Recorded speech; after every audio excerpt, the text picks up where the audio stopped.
আজকে মানুষের উপর অত্যাচার হচ্ছে বাংলার। প্রায় 2000 সামথিং আমরা ফিরিয়ে এনেছি।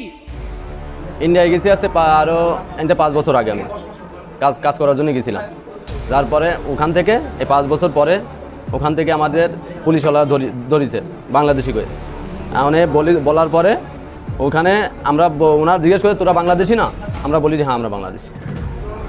আমরা স্বীকার করেছি আমরা বাংলাদেশি, কারণ বাংলাদেশে সব কিছু আছে, আমাদের বাংলাদেশে সব কিছু আছে, তাই তো বাংলাদেশে আমরা স্বীকার করেছি। যখন আমি গেছিলাম 10 বছর আগে 2015 সালের অক্টোবরের 28 তারিখে গেছিলাম আমি। তা ওইখানে আপনার গেছিলাম দালালের মাধ্যমে 5000 টাকা দিয়েছিলাম আমি।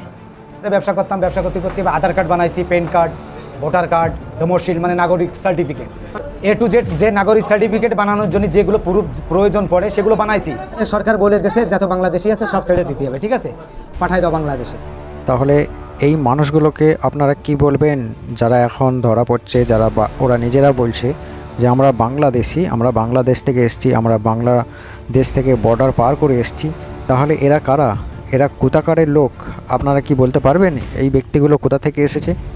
আজ যদি আমাদের দেশে আর্থিক অবস্থা, যদি ব্যবসা করার জন্য যদি আমাদের রাজ্যেতে বড় বড় কোম্পানি দিকে, টাটা কোম্পানি দিকে নিয়ে টোটালি যত 26,000 যে কোম্পানি রিটার্ন হয়ে গেছে এই বাংলা থেকে, সেই কোম্পানিগুলো আজ যদি আমাদের এই রাজ্যে থাকতো, তাহলে আমাদের এই রাজ্য ছেড়ে ইয়ং যুবকরা আজ বাইরে যেয়ে পড়ে থাকতো না। তাহলে আমাদের এই রাজ্যেতেই বিভিন্ন রকম সার্ভিস কাজ অবশ্যই পেয়ে যেত।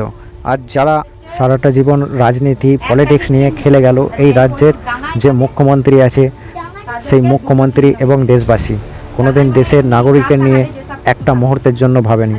শুধু ভেবে গেছে খালি মাত্র যেতে হবে ধর্মতলা, মিছিলে যেতে হবে, পার্টির ঝন্ডা টাঙাতে হবে, বাস এইটুকুনি খালি যা। ভিডিওটা ভালো লাগলে চ্যানেলটাকে সাবস্ক্রাইব করে এই চ্যানেলের সাথে থাকবেন। ধন্যবাদ।